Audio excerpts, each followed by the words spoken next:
নমস্কার।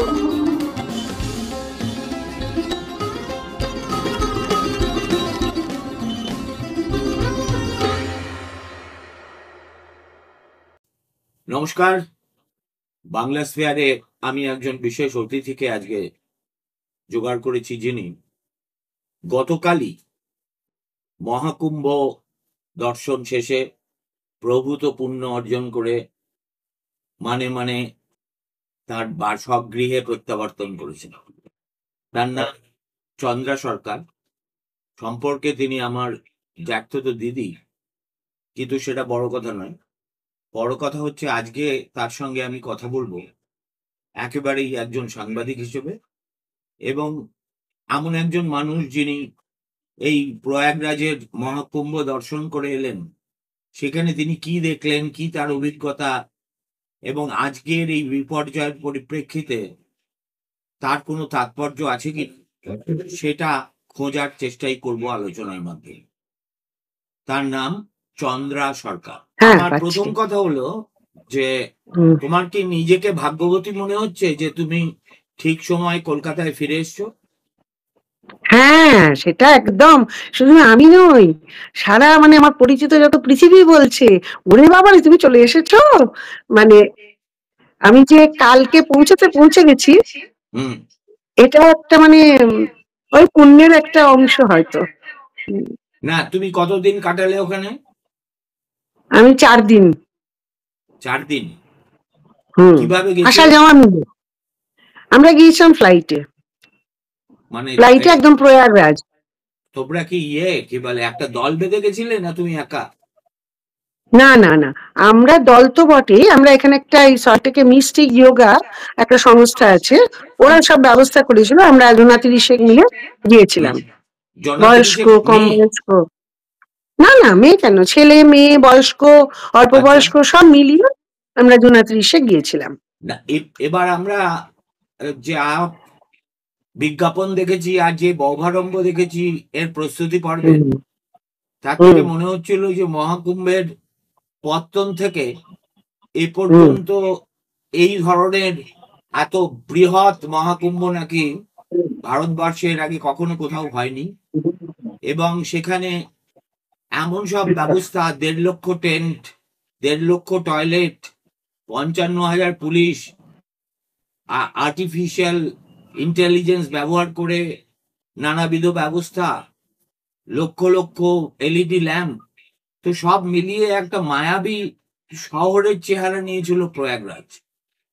তোমরা সেখানে গিয়ে থাকা খাওয়ার ব্যবস্থাটা কিরম ছিল?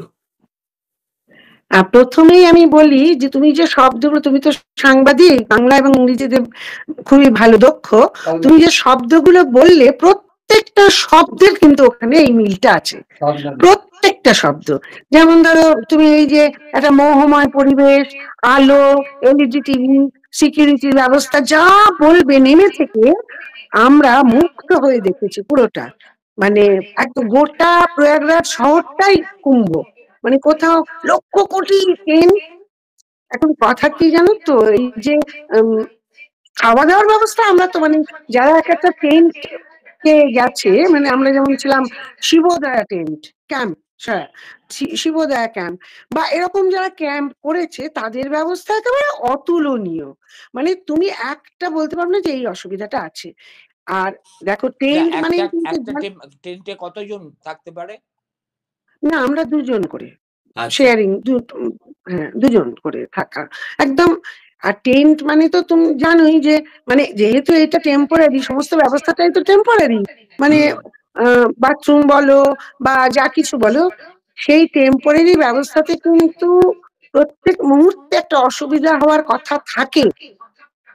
কিন্তু একটা যদি ছোট্ট অসুবিধা হয়েওছে, আমি তো কোনো নই বলবো, কি তৎপরতার সাথে সেই অসুবিধাকে মিটিয়ে দিয়েছে। আমরা তো একা ছিলাম না, আমাদের ওই টেন্টের শিবোদয়া ক্যাম্পে আমরা 30 জনের এরকম বোধহয় 500-600 লোক ছিল, টেন্ট ছিল। সেখানে দেখো সকলেরই এই অসুবিধা সেই অসুবিধা হচ্ছে। প্রত্যেক 2-4টে টেন্টের পরে পরেই একটা অফিসিয়াল রিপোর্ট করার জায়গা, সেখানে বলার সঙ্গে সঙ্গে তারা একেবারে তোমার যে অসুবিধা সেটাকে মিটিয়ে দিচ্ছে। আর এই যে পুলিশের কথা বললে, মানে সত্যি প্রতি মুহূর্তে পদক্ষেপে পুলিশ। আর পুলিশ বলতে আমরা একটুখানি ভীত সন্ত্রস্ত থাকি। এরা কিন্তু মানে আমি অন্তত দিন ৩-৪ কে যা দেখেছি, এরা কিন্তু মানে ভাবখানা অলওয়েজ অ্যাট ইউর সার্ভিস, মানে বললেই হাত ধরে এগিয়ে দেওয়া, বা এই তো এখানে ওই তো ওখানে, এইরকম। আর নো মানে ব্যবস্থাপনা কি বলবো, সেটা কি শুধু মহিলাদের জন্য না পুরুষদের জন্য? না না না না, প্রত্যেককে। বয়স্ক লোককে তো মানে ভীষণই করছে।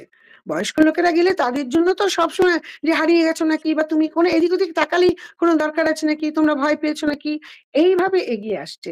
আর দ্বিতীয় কথা হচ্ছে যে সব থেকে বড় যে কথা, অত লোক মানে তো ভাবার বাইরে, যে লোক মানুষ আর জনসমুদ্র।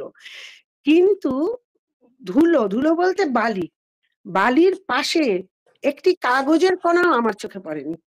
কোন প্লাস্টিক তো মানে একজন কোনো চাওয়ালাও দিচ্ছে না। চায়ের কাপ খেয়ে জায়গায় ফেলতে হবে এবং ফেলছে পরিষ্কার পরিচ্ছন্ন। আর সব থেকে কি জানো, আমি গঙ্গাসাগর গেছি বার বেশ কিছু কাজ করতে, বা এমনিতেও গেছি।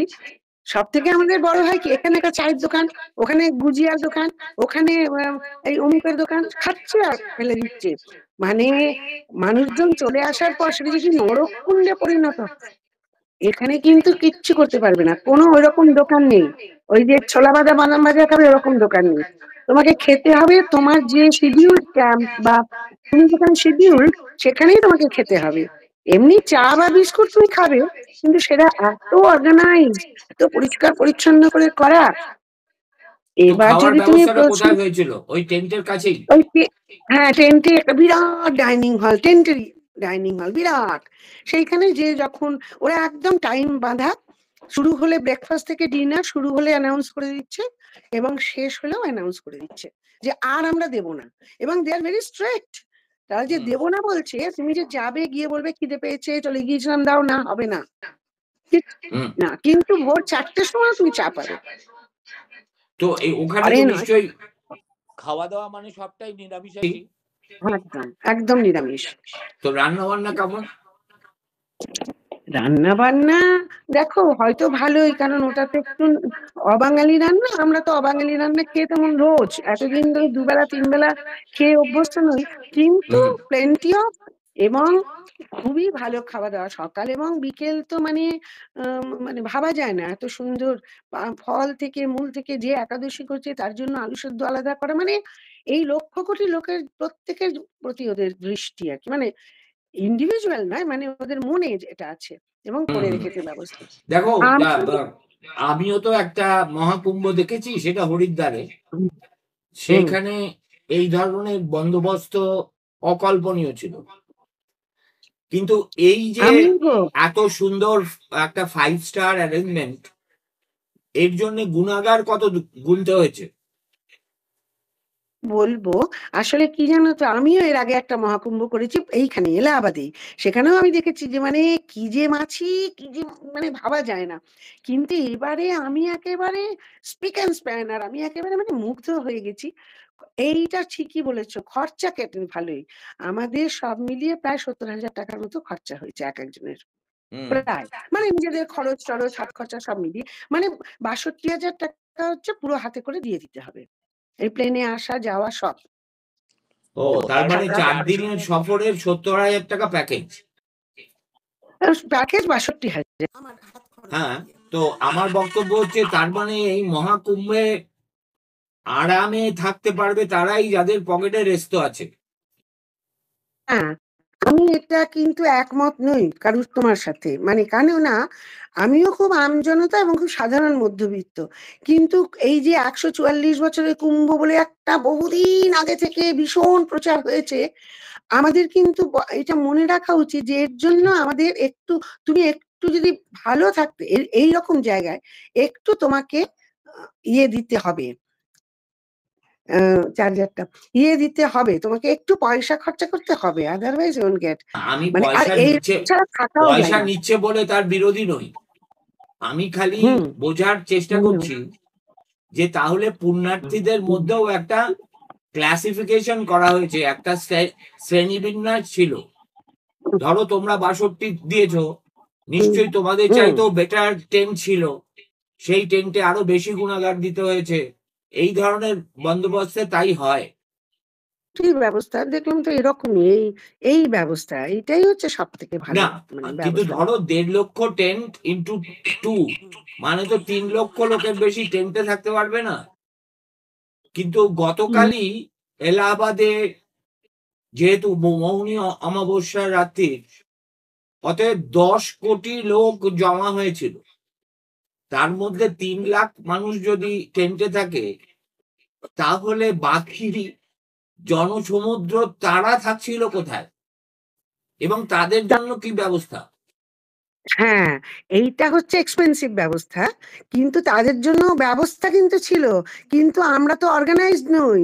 আমরা এই গভর্নমেন্টকে আগে থেকে জানিয়ে, তুমি মানে 2 মাস 3 মাস আগে থেকে অ্যাপ্লাই করে মানে জানিয়ে গেলে তোমাদের সব রকম মানে যে যাবে পুণ্যার্থী সে সব রকম সুবিধাই পেত। কিন্তু তা তো আমরা করি না, আমরা হুচু খাই দৌড়ে চলে যাই, এবারে গিয়ে যা হবার তাই হয়। কিন্তু প্রত্যেকটা ব্যবস্থায় আমি তোমারই সঙ্গে একমত বলবো, আমি এর আগে কুম্ভ করেছি, আমি এইরকম ব্যবস্থা হতে পারে এবং গঙ্গাসাগর দেখেছি, আমি ভাবতে কল্পনার বাইরে।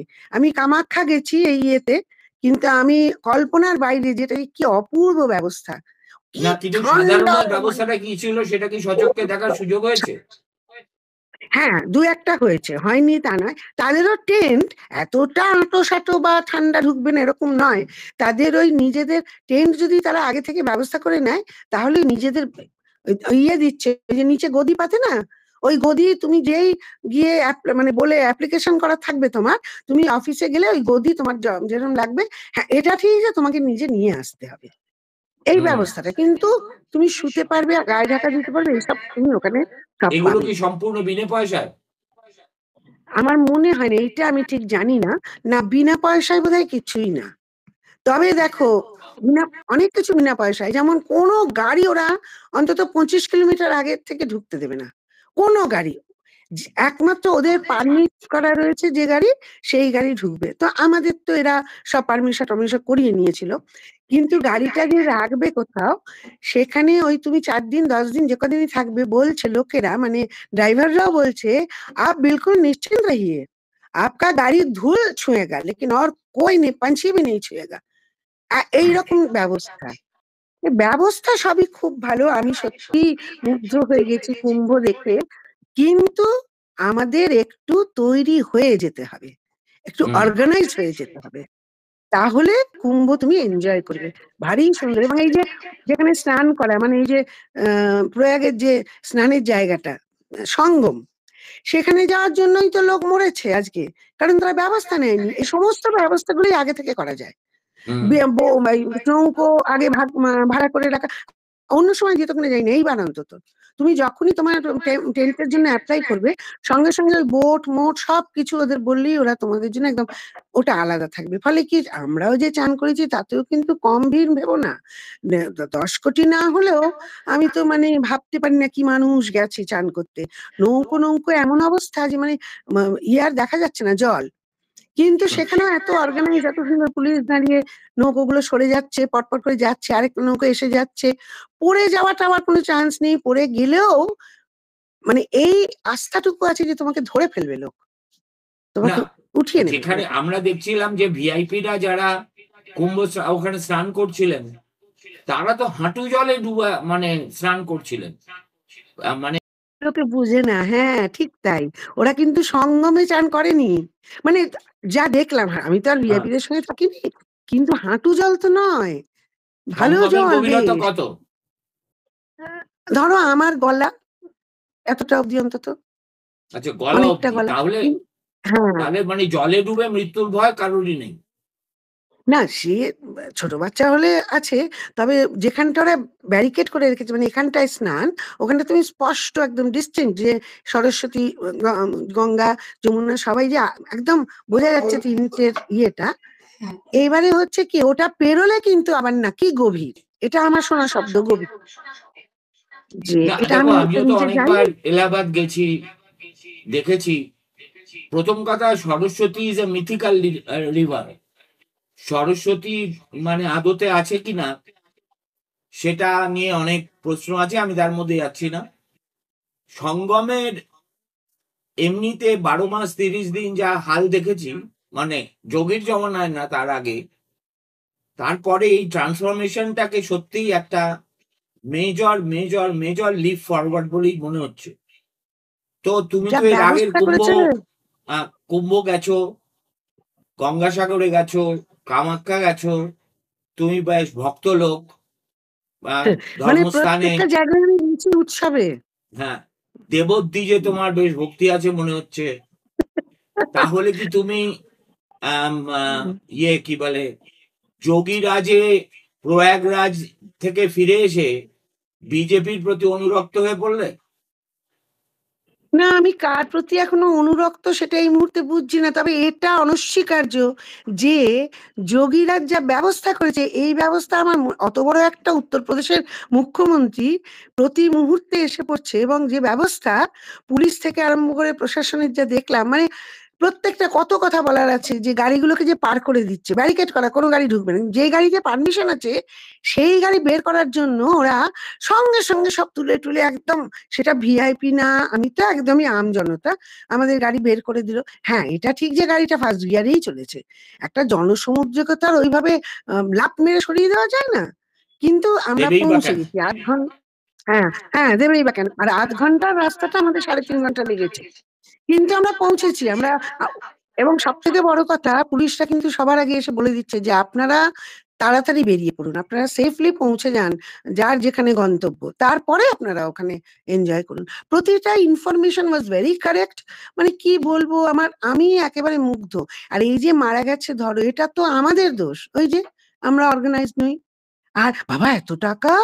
আমার এক ইয়ে বন্ধু, রোটারিয়ান বন্ধু, সে কিন্তু অ্যাফ্লুয়েন্ট। সে ওখান থেকে আমাকে হঠাৎ ফোন করলো, একটা ব্যবস্থা করে দিতে। আমি বললাম, আমি কি মুখ্যমন্ত্রী এখানকার? ব্যবস্থা করে দেবো? তখন ও, আমি যার ফোন নম্বর দিয়েছেন তাকে ফোন করতে, সে বলেছে ৳1,00,000 লাগবে। কোয়াইট ঠিক। কারণ সে ওখানে গিয়ে, এবং সে গিয়ে তখন তার গাড়ির মধ্যে ছিল, এত তার পুণ্যার্জন। এবার এসে দেখো গাড়িতে সাফোকেশন এ মরে যেতে পারত। ঠান্ডায় কিছু একটা হতে পারত। তখন যদি আমি বলি, "বাবা কি অবস্থা দেখেছো? কোনো ইয়ে নেই, ভিআইপিদের রাখলো, আমি মরে গেলাম। তুমি গেলে কেন এরকম করে? এই রিস্কটা তুমি নিলে কেন?" এটাই আমি ওকে দেখো, বলেছি। সবার ওখানে যারা যায়, সেটা তো একেবারে আনপড় মানুষও প্রচুর যায় না।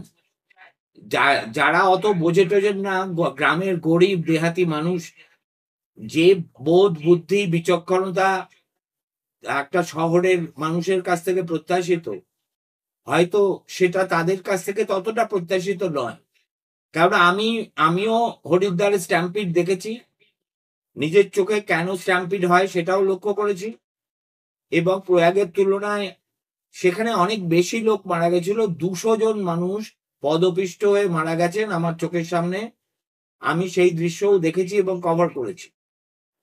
তবে এটা ঠিক যে আজকের ঘটনাটা তার মানে দুগ্ধপাত্রে গোচনার মতোই নেওয়া উচিত, তাই কিনা? তাই তো, তুমি দেখো না, যদি 10 কোটি লোক স্নান করে, তাতে আমার কাছে না একটা পরিসর, আমি এমনি একটা খুঁজতে খুঁজতে দেখলাম যে কবে কোন কোন সালে কতজন কতজন মারা গেছে। এই যে 10 কোটির মধ্যে 2-4 জন মারা গেছে, যদিও মারা গেছে বলে আমার নয়, বলে আমি হয়তো এত বলছি এভাবে, দুঃখের খুবই, কিন্তু তারা তো নিজেদের দোষে মারা গেছে। হ্যাঁ, এই যে আমাদের রোটারিয়ান, এ ওইভাবে চলে গেল, এর যদি একটা কিছু হয়ে যেত, কে নিয়ে নিত তার দায়? আমরা কি যোগীর ঘাড়ে চালাতাম দায়টা? এটা তো ঠিক না। আর দেখো, আমাদের দেশটাই তো অশিক্ষিতের। কাজেই এইরকম ইনসিডেন্ট তো এক্সপেক্টেড, হতেই পারে। কি করা যাবে? এটার তো কোনো উপায় নেই। এই যে হুম। চান করার জায়গাটা এত ডেলিকেট, মানে একটু এদিক ওদিক হলেই কিন্তু তুমি ওপারে। সেইখানটা তো হুড়োহুড়ি করছে, ওরা কিচ্ছু বুঝতে চাইছে না, কিছু করছে না। ফলে এটা হবেই হবে। সুতরাং দেখো অনস্বীকার্য না, হলো। আমি ওই আজকের ইনসিডেন্টের মধ্যে ঢুকতে চাইছি না, কেননা হুম। সেখানে তুমিও ছিলে না, আমিও নেই। ফলে প্রত্যক্ষদর্শীদের যেসব বয়ান টেলিভিশনে দেখছি, সেগুলো একটু অন্যরকম, তার মধ্যে আমি যাচ্ছিই না। দয়ারও নেই। তার মানে তুমি যেটা বলছো যে কুম্ভ মেলার আয়োজনে যোগী আদিত্যনাথ যে বেঞ্চমার্ক সেট করে দিল, তার সঙ্গে কম্পিট করা এরপরে কুম্ভওয়ালাদের পক্ষে খুব ডিফিকাল্ট হয়ে যাবে। না, আমি সাধারণ খুব অল্প শিক্ষিত, অল্প বুদ্ধি সম্পন্ন, আমি চোখ দিয়ে দেখলাম, তাতে আমি তো বললাম না, আমি প্রত্যেকটা উৎসবে প্রত্যেকটা জায়গায় গেছি। এই যে পুরী ঘুরে এলাম, এই যে তোমাদের ইয়েতে, এই ভয়ঙ্কর কি বলে স্নান যাত্রায়, মানে টোটাল কিওস, এত ব্যবস্থা টোটাল। কিন্তু এখানে কোনো মানে এতটুকুনিও কিওস নেই, নিশ্চিন্তে হেঁটে যাও, শুধু বালি খেতে হবে তোমায়, আদারওয়াইজ কোনো নোংরা ধুলো খাওয়া দাওয়া কিচ্ছু নেই। খেতে গেলে তোমাকে 25-30 কিলোমিটার দূরে গিয়ে একটা মানে ওই ফলমূল, নদীতে জল হ্যাঁ ওই, পরিষ্কার? হ্যাঁ আমাদের যে চানের জলটা খুবই পরিষ্কার, একদম সবুজ। আর সরস্বতী নেই বলছো ঠিক জানি না কেন, অত তো লেখাপড়া জানি না, কিন্তু দেখেছি যে ওই একটা দেখা যাচ্ছে যে ইয়েটা মানে পরিষ্কার, যাই হোক, আমি সেই জলটা বিতর্কে একটু অন্য। তোমার সঙ্গে যেতে চাইছি না। তার কারণ হচ্ছে অনেকভাবে একটা ত্রিবেণী তৈরি করা যায়, আর্টিফিশিয়ালও করা যায়। ও আমি তার মধ্যে আচ্ছা ঢুকছি আচ্ছা, না। এই আমি এত বড় তো আর্টিফিশিয়াল। তো তোমাকে আমার শেষ প্রশ্ন হচ্ছে যে দেখো, কুম্ভ মেলা না একটা নেশার মতো, একবার যে যায় সে মজে যায় এবং তার বারবার ইচ্ছে করে যে কুম্ভের নাম শুনলেই আমি আবার যাই। আর পূর্ণ কুম্ভ তো বছর বছর হয় না, নর্মাল সাইকেলে 12 বছর পর পর হয়। আর এবারের কুম্ভ তো একটা এই গ্রহ নক্ষত্রের কারণে একটা অবিস্মরণীয় বা তাৎপর্য তৈরি ছিল তার জন্য। সুতরাং তুমি you have come back a very happy, contented person from Allahabad, এটা বলা কি ঠিক হবে? একদম, আমি তোমার সাথে, আমি আরেকটা কথা বলছি, যে বয়স্ক অনেক গেছে তো আরো, তারা যদি না যেতে পারে প্রয়াগ অব্দি, মানে ওখানে না, তাদের জন্য ডিজিটাল কুম্ভ একটা করেছে, সেটা যে কি অপূর্ব, মানে কি এনজয়েবল ভাবতে পারবে না। এই যে লেটামার ওই ডিজিটাল দেখাচ্ছে যে মানে কিভাবে কুম্ভর সৃষ্টি হলো, কি হলো, বা এখানে এসে তুমি কিভাবে যেতে পারো, কিভাবে কি করতে পারো, সমস্তটা দেখিয়ে দিচ্ছে একদম। আর একেবারে ভীষণ ভাবে নিয়মের ওপরে। তারপরে ধরো এই যে তোমার যাওয়া আসা সবকিছুর ব্যাপারেই কিন্তু মানে খুবই, আমি খুব আস্থা, মানে আমি বললাম তো, যেটা আর কোনো মুখ্যমন্ত্রী পারবে কিনা আমি জানি না, যা দেখিয়ে দিল করে, না অসাধারণ ব্যবস্থা সব। আমি তো এসে বাড়িতেও বলছিলাম, তোমরা গেলে না, আমি আর তো যেতে পারবো না মনে হয়, যা বয়স হয়েছে। আমি খুব খুশি ঘুরে এসে একদম, ভেরি গুড, সবাই আসছে জিজ্ঞেস করছে। হুম, খুব খুব ভালো খুশি আমি। কথা। আর সবচেয়ে বড় হ্যাঁ, কথা, নিরাপদে ফিরে এসছো। সেটাই একদম। হচ্ছে আমাদের পক্ষে, সবাই মানে জিজ্ঞেস বাড়ির করছে। লোকের পক্ষে স্বস্তি। ভালো থেকো, একদম, ধন্যবাদ। তুমিও ভালো থেকো।